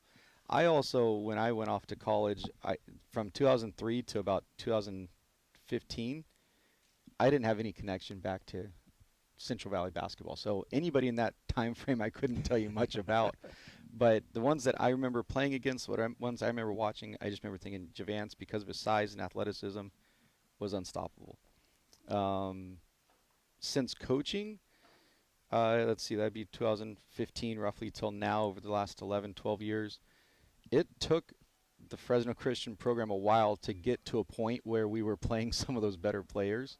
Those first 5 years, we were just a developing program. We were a pretty good Division 5 program, where now we're able to play against some of these bigger programs pretty constantly. Speaking of, his former coach, Tim Amundsen, walking through. And his son. And his son, Javance Coleman Jr. So since then, we're able to play against a lot of guys. But yeah, Javance was the guy that I remember thinking, this guy's unstoppable. And this was not pre-planned. I did not ask you that question for you to say Javance Coleman. I wouldn't was have the best changed high my school player. time had I known Tim was walking in. I would have kept the 10:30 slot. Yeah, we had to do a little switcheroo. Maybe the last question. But brother Mike. Yep. Right? We like our Mike stories. Shooting coach for many years, and latched on with Denver Nuggets, and now is with his buddy Jason Kidd with the Dallas Mavericks. Yep. You just Google his name, you'll find a bunch of cool clips. But shooting with Cooper Flagg in the summer, working on free throws. They saw this little towel drill. I don't know if you've seen that video, right? Yeah, towel drills, shooting free throws, the towel drops, and all this stuff, keeping that chicken wing in. Yeah. What are some cool stories from this year? I know we got plenty of stories about him growing up and all that, but how about from this year? What have you heard from him this year, coaching with the Mavericks? What's that been like with Coop? Yeah, it's interesting. We all got the group text with our family members. We got the text message going on with Mike, how's the season going? And obviously with Kyrie out and AD out, and then they were down 4 starters at one point, and so it was a different type of start for the season. But we try and keep most of our conversations family based. He's got a daughter playing D1 softball, and my other brother's got kids playing and graduating and doing all kinds of stuff. And so most of our conversations are more just keeping up. Obviously, my brother Joe's in Seattle, and Aaron went over to Clovis South, and Mike's out there. So we're all constantly just what's going on with the family? And then from time to time, we'll sneak in an NBA question, or hey, what do you think of this guy, or where's this at? And so it's constantly just an ongoing text message thread of just whatever's relevant in the moment, world, yeah. in the day-to-day. But no, he's excited about the youth of Flag. I think he just turned 19 or something like that. And but yeah, he's saying he's trying to keep his arms in and keeping the chicken wing in, as obviously with the towel drill, which I had Mike come out, I want to say it was 2016, and I thought I had a pretty good team that year. We lost in the section championship, and I said, hey, I got some young guys. Can you come out and do a camp with me? Said, sure, I'll come do a camp. And he starts saying these verbiage, and he starts doing these drills, and I'm like, okay, you fine-tune Ferraris. And here I am over at Fresno Christian, a small D5 school, and I'm like, I've never heard of this stuff before. And he's just doing all this stuff. I'm like, okay, we need to scale back and kind of get to some high school technique and some high school stuff, and maybe the old Peter Sharkey pronation and supination and all this different stuff that we all learned. And let's get back to the mic and drills. But that's just what he does. My daughter and I went down to watch him do some workouts when he was with the Nuggets, and just watching it, she walked out and she goes, I had no idea how hard they worked. And that's really what separates a lot of these guys that are pretty good to really good to NBA. And I'll tell a funny story in our group text. My brother Aaron typically is the one that's like, dude, what's with the Mavericks? Like, who's this and who's that? And Kyrie bought everybody whatever those golf carts were for Christmas. He's like, Mike, did you get a golf cart and stuff? But he goes, Mike, who's the best shooter on the team? And probably like Tim would say too. Tim would probably say I am. And in the group text, all of us arguing who the best shooter is amongst the boys. But he goes, well, let's put it this way. In the last shooting drill, I made 94 out of 100 threes. And he just goes, I won't say anything else about who the best shooter on the team is. So like right now. Yeah, he could still make 94 out of 100. He made 94 out of 100, and I get excited when I make 94 out of 100 layups. So yeah. That's Mike about where I'm at. So that tells you how good these guys are. That even when Mike was playing with the Lakers, he was an end of the bench guy, 15 minutes a game. He could walk out at 50 and make 94 out of 100 threes. It's like that. That's pretty darn good. It's a different level, isn't it? It I love that. I love that story about him coming in and just talking to these youngsters about shooting tips, and they're like, I have no idea what he's talking about. I just want to shoot a basketball. It was the right over way. my head. Yeah. Hey, good stuff as always, John. Your Fresno Christian Eagles are playing Edison at 3 o'clock. Good luck on that game, and thanks for coming in to First String Sports and sharing with us. I appreciate it. Thanks for having me on. Absolutely. All right, we'll take a break. We got Tim Adamson and Javance Coleman Jr. here as well on the Central Valley Sports Report, 1430 ESPN. I'm here at the Roger Dunn Open. Former Fresno State football coach Pat Hill is at the first tee. Hey, it's a fairway hit. Yeah, but that's the wrong Coach. I need to buy a golf game. Coach, I really think you need a Roger Dunn Baker. When you buy a game at Roger Dunn, you can play anybody, anytime, anywhere. This is the old coach, Pat Hill. I bought this 7-iron at Roger Dunn Golf. Number 8 at Tehama, 162 yards out. Eagle, baby! Introducing the Sidebar, a brand new open-air beer garden at Me and Ed's Coney Island Grill in River Park. Experience a new way to catch a game, hang with friends, and enjoy new appetizers, char-grilled burgers, salads, wings with over 10 house-made sauces, and of course, world-famous Me and Ed's Pizza. Thirsty? Try our self-poured taps with over a dozen craft beers, wines, ciders, and craft seltzers. Plus a full bar with an impressive selection of tequilas, whiskeys, and craft cocktails. The Sidebar at Me and Ed's Coney Island Grill, now open in River Park. So intense, so quick, so unmerciful. Those are just a few of the comments from farmers describing the devastating effects of their crop damage due to hail. If you're a farmer, you probably already know what it's like to watch helplessly as your cash crop is pummeled by hail. It's one of nature's most damaging weather conditions. What can you do about it? You can call Bowman & Associates, your local crop insurance specialist. All right.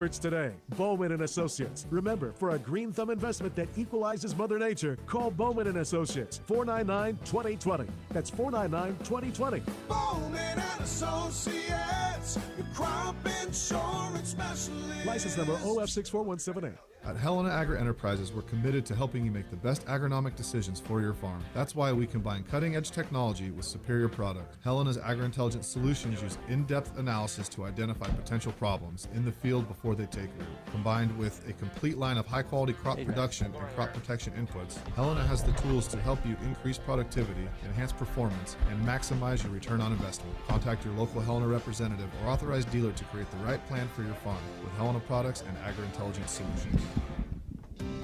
For over 60 years, we at DeBudo Defendus Insurance, a multi-generational and family-owned company, have proudly provided high-quality risk management and insurance solutions to local businesses. We stand on a tradition of solving insurance pain points in a wide range of industries like agriculture, construction, hospitality, transportation, and many others. A partnership and personal touch So no game is what tonight. you can expect from No us at game? DeBudo. Yeah.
Javance Coleman as well.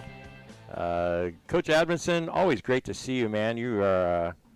When I text you, I'm like, I hope Tim could come on this time, because you were on my Fresno Pacific show last month, and you guys chopped it up talking about those good old days playing for Fresno Pacific. That was a good time to see Johnny and Todd. Great. Don't spend enough time with those guys anymore. Well, yeah, there you go. Hopefully you guys can hang out a little bit more after that show. Good stories. We got Javance Coleman Jr. here as well, 4-year guy, man. I've had the pleasure of watching him play. I remember Javance his freshman year, like, you know who that is, right? They were sitting in the stands. That's Javance Coleman's kid.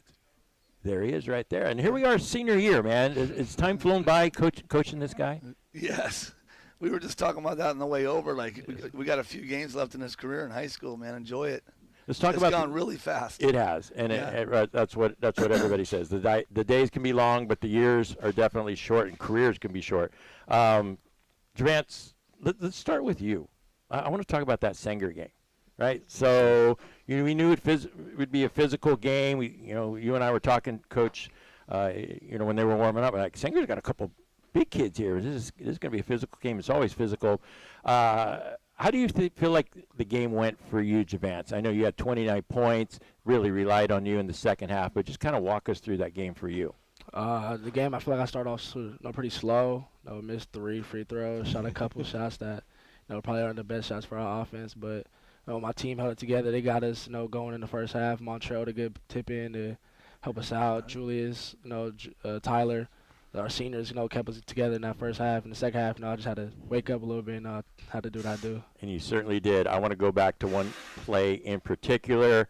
Keep it real, right? You guys are up 4. You're walking the ball up. You get picked, right? You're kind of looking at the bench for a play. You get picked, and they get a layup.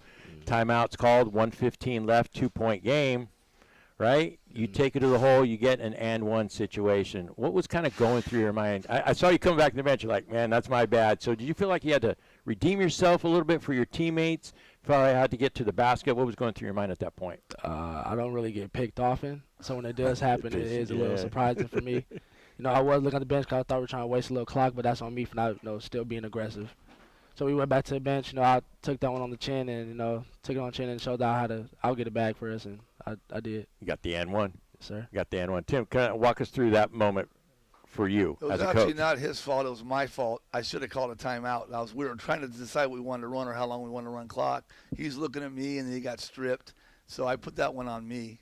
But I thought he said Jordan Acuna, Julius Zamora, Tyler Connors, and Javance. I thought our seniors carried us that night. They were all very solid. They all played very well throughout the game, both offense and defense. And then we kept it close, and then our best player closed it. There you go, your best player. He did a great job at making free throws. The end one changed the game, and then I think we went on a 9-0 run to end the game. We defended a little better at the end. We were having a hard time holding him to one shot. So in the last couple of minutes, we were able to hold him to one and got him the ball, and he knocked down all the free throws, and we walked away with the win. That was a tough one. It's going to be really tough going back there. Yeah, that's a tough place to play. Yeah. Tim, after 22 games, all right, you've leaned heavy on the guy to your left, Javance. You knew he'd have to carry the load in a lot of games. But how do you feel like the team has developed as a whole and where you guys are at right now? He's got a lot of responsibility on his shoulders, and I'm hard on him, and he's been a stud all year for us. But we're in an interesting time where we have four seniors that play a lot, very solid, and then we got 2 freshmen and 6 sophomores that play a lot of minutes that are all never played varsity before. So every time I get tight or I might want to get upset about something, I go, wait a minute, these guys, first big game at Memorial, these guys have never played in front of a big crowd. They haven't played, traveled to these tournaments out of town. All of our young guys are getting worn down already, and you can just see it. But they're all doing a great job. It's been tough to balance winning now and giving our seniors our best and also developing the young guys. So I'm trying to develop, but I owe it to the seniors to ride the guys that are playing well to win. So I'm in that in between of developing for the young guys and then trying to have a great year for these guys that are seniors, and they're doing a great job, all the seniors. Javance, for you, do you feel the pressure out there, or are you just like, man, I just want to play my game, I want to involve everybody? What's this year been like for you? This year's been we were just playing, I knew the pressure would come once everybody left, so Javance did, Javance scored these, Javance did this, but my team keeps me together at times when I'm not ready to play or I have mental lapses. They keep me together, so just out there just playing free, really. How's it been playing for Coach Abinson for these 4 years? He literally, said, I'm hard on him, and which is true. I've known Tim for a long time. I know his coaching style. He brings out the best in you. Right. So how has he helped develop your game?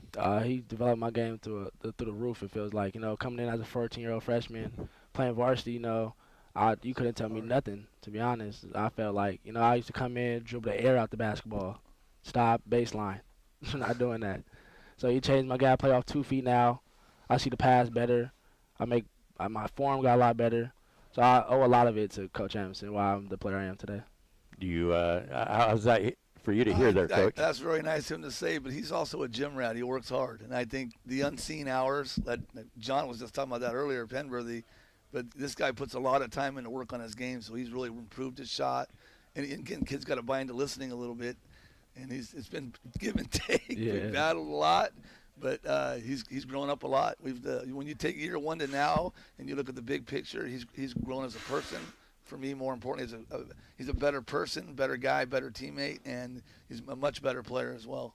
That's great to hear. And you talk about his senior year. That's something probably you look forward for a long time, right? You come as a freshman, and you said it, right? You thought a lot of air in the ball, right? You like to dribble the basketball and do different things like that. How do you feel though, like you have matured though over these last 4 years of playing basketball at Bullard High School, maturity-wise as well?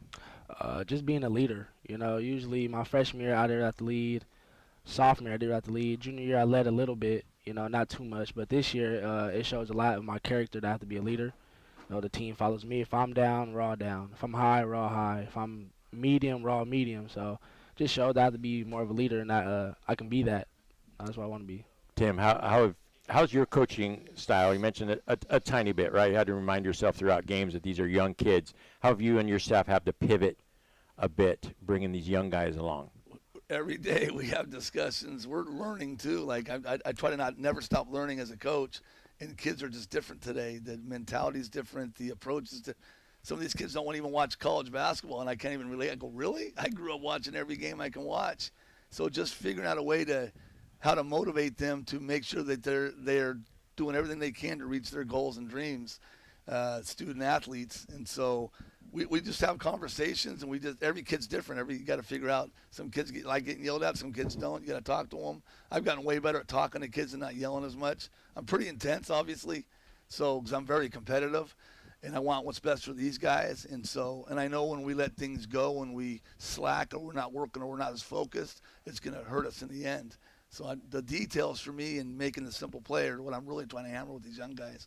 And they're coming along, by the way. They're all doing a good job, and they're great kids. We have a great group of kids. Most enjoyable year in a long time for me. Good to hear. Yeah. Javance, has there been one game in particular?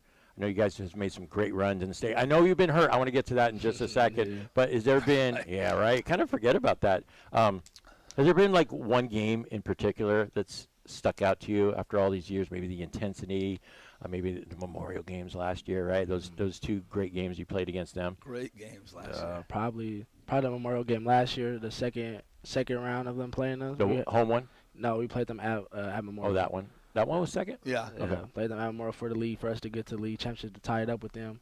That was probably the most overtime, right? Yeah, overtime. Yeah. Double overtime, actually. That's right. Double overtime. I got fouled out in the second overtime. Remember that one? So that's probably the most intense game I've ever been in. Nervous. The whole arena's against you. Everybody's on 10. Everybody's on the heels. Things was gonna happen, and pull away, and we end up winning that game. Student sections going back and forth. Everybody doing within 10 feet of each other. Awesome. I remember you talking about that game last year. Like, you can't even hear yourself coach, can you? You can't. That's why leadership is so important. He's done a good job. He's calling stuff on his own out there. We can yell whatever we want. They can't hear us. They can't. Yeah. The kids got to play. It's great. What's your favorite type of play, Javance? Like an and one, drive to the hoop, a 30-foot three. I don't know. How about for you? What do you enjoy? The assist. Oh, good. Look at this guy. You're saying that 'cause that's my favorite thing. No, I like the assist. I love the assist. I like the N1 too, but I love the assist. It's just a vibe thing for me. It's a teammate setting another teammate up to make a shot.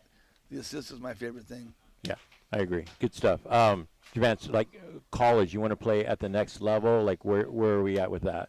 No, the goal is also, of course, to get to the next level to D1. I'm working that way toward. Got a couple looks, but still around there, D2 they're hitting me up, JUCOs, but D1 is definitely where I want to be. So at. definitely you're gonna play next year somewhere. Yes, sir. So again, when Coach Penberthy was here, right? That name goes a long way, right? I know you got a lot of Hoover stuff with you, Coach, as well. I asked John the best player that he's ever seen at the high school level, and this wasn't pre-planned. I don't think he even knew you guys were coming on, but he said your pops, right? Javance Coleman. Yeah. He's like, Tim, you coached him, right, at Hoover? So John came in right after. Help me out with that timeline. Left. I'm trying to remember when, but yeah, that was my first year as a head coach. I was an assistant at Clovis West. I was tired to listen to Vance. Went and got a head job. I literally almost got the Sunnyside job. And last minute, Hoover called me, and I kind of waited when I interviewed him. Todd Tompkins was there, Troy Brown was there, Peter Sharkey was there, Ron Moore. So I kind of bailed on Sunnyside and took the Hoover job. Had no idea the talent. His dad was an incoming freshman, and probably to this day is probably the most talented, best player I've coached in my career. I thought for sure, that he would have been really close to the NBA. So. When we've had a lot of guys go pro and play, make a living going pro for a long time that I've coached, and Javance also played, I think, 7 or 8 years pro, but he was really good, really triple-double guy, really unselfish, dunk on you and one, have 10 assists, 10 rebounds, and as a freshman and sophomore, very impressive. Javance, for you growing up, was just basketball always part of your DNA? Like, did you have a basketball in your crib or anything like that? Do you remember, the first time you were able to shoot a basket? Growing up, no. I actually wasn't a basketball player. I was more of a soccer, baseball guy, actually. And later on, I played, I didn't know basketball. you played baseball? Yeah, I did all that. I had no baseball, idea. soccer. Then later on, probably around 3rd, 2nd grade, I started trying to get into basketball a little bit, and then I started to enjoy it. I started making shots, the crowd. I started scoring. Then I didn't really start taking basketball seriously till 5th grade. I started working out, Started playing AAU. So like 5th grade is when I started really playing basketball. But growing up, I was more soccer, baseball. All right. We learned something today, aren't we, Tim? Baseball, I had no idea. That's my number one sport. Yeah, I mean, you and Tony love talking about baseball. Yeah. Did you go to what junior high did you go to? I went to Awani, and then when COVID hit, I went to Kepler. Okay. Tim, when you first heard that Javance Coleman Jr. was going to play for Bullard High School, and again, you mentioned you coached his dad, what was going through your mind? I was excited. I didn't really see. I never saw him play in junior high. I didn't see him. I just got to Bullard. I was there for a few years actually. Yeah. But I don't watch Awani play, so I don't know. I didn't know he was coming in. But knowing Dad, I was pretty excited. And when he came, I had 0 gray hair. And he's leaving this year, and I have a lot of gray hair. What does that tell you? It tells you how much I love this kid. Just kidding. But no, I was excited. And I didn't know he was going to be varsity as a freshman, which I don't like putting pressure on kids. We have 2 this year. But it's hard to play up and play against older guys and physicality. And the other thing is the time and the demand. We practice hard every day. They come out of a junior high season that's a couple weeks, and we go 5 all year round. Now it's a big jump for those kids. Was that a huge jump? I don't like having players play 4 years of high school. I like them sometimes to maybe play 1 year of JV or freshman and then make the jump just to give them a year. But he handled it very well. What was the biggest adjustment you think, like Coach mentioned, right? AAU, junior high, not playing a whole heck of a lot, and then you're playing against 17, 18-year-olds as a 14-year-old. What was something that was like, man, this is really wearing me out? Was there something like that for you, or is it like, man, I really want to go against these guys? The conditioning. Freshman year, the conditioning. Good answer. For sure. I used to hide in the locker room. And they used to make a coach come get me out the locker room and put me on the baseline some more. It was the running for sure. That's what it was for me. Playing up, I always played up, so it wasn't really nothing about that. But the conditioning is what killed me. What do the coaches do to you, man? Just running up and down. Like, give me an example. They just scare everybody away. Oh yeah. It was one day where he put 10s on the scoreboard up and back. Just keep running up and back 10 times till you make it. If you don't make it, we're going to just keep going. I think I didn't make the first 3. Everybody's yelling at you, come on, Javance, make off. You got to make it or get off. And I wasn't getting off the line. So. True story. True. Yeah. That's why you have the gray hair, Tim? Because of stuff like It's just battles. Javance, so like as you go about your senior year, like, what are some goals that you really have for yourself? You mentioned you want to play at the next level. That last year, you guys had that great run with those wins against Memorial. Mm-hmm. But what statement, I guess, do you want to make your senior year?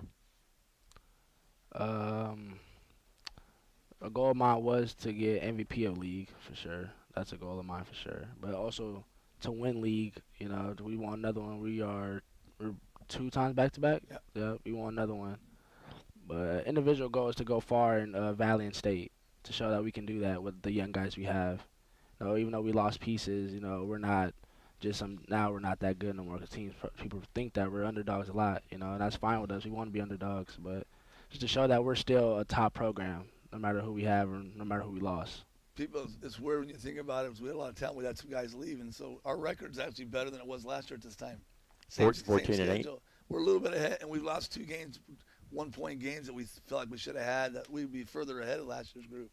Mm-hmm. So being this young with the solid group of seniors has been, I mean, actually 2 more games, I'd be really happy that we let get away. But where we're at, and saying that, I think we're getting better. We're moving forward, and the seniors have done a great job of bringing the young guys along, and the young guys are accepting the challenge. And it's been really fun to coach these guys this year. That's great. We only got another minute here with Tim Edmondson and Javance Coleman Jr. Just, I just want to focus on Javance again as we close the show up. Just kind of his impact, and I see Javance when he's announced. You know, at the beginning of the game, they announced the starters. The student section loves him. You know, when you got that and one, you're kind of fist pounding with the guys. You know, he's just a likable kid. You can tell he's loved by the student body. Just kind of speak about Javance and the journey that he's made to this point. He is a gym rat, so I always want what's best for those guys that put the time in. He's definitely put the time in. He's got a lot of pressure from his family. His dad's a very good player. Sometimes it's tough on kids. He's put he's got that personality where you really almost have to have him be a leader because his personality is so strong. All the kids are drawn to him. They all love him. And he's learned to accept that. It's a lot of, again, that's a lot of responsibility. And then to when you need him to score, he scores. I thought the best thing about the Sanger game is, he had 29. Geez, I look up, oh my God, he had 29. But the way he started the game, he did miss a couple free throws, but he got Tyler a 3, Juju a 3, he got Kingston a layup. He got everybody else going, and he let the game came to him, and he shot the ball well. And so he got everybody else going, and then when we need him, and then he closed the game. So that's what really good players do. That's what winners do. Right. And it's weird. I think he's averaging about 22 or 23 points a game, 6 assists a game, 7, 8 rebounds. He's doing a lot for us. And I always want more. So I just got to put my head down and grind. And when they're done at our awards banquet end of the year, however far, we got to give them a big hug and cry with them. But I don't really look at that. I always want more. But sometimes I look at the game and go, damn, he played. His stat line's really good. And I don't think like that watching the game, coaching the game. So I'm always trying to draw more out of all these guys. So it's tough on them. And it shows. And Javance, I've been a fan of yours since your freshman year. Good to finally have you on the show. Good luck the rest of the way. Yeah, thank you for having me. I really appreciate it. Absolutely. All right. Blame John Penberthy. We could have had 5 more minutes, but that guy he talks too much. Yeah, he talks a little bit too much. All right, good stuff as always. Hey, thank you guys for listening. Thanks to Tanvir for producing the show, for Kyle Biggs as well. Have a good rest of the week, everybody, and we'll talk to you soon. Thank you. Thank you.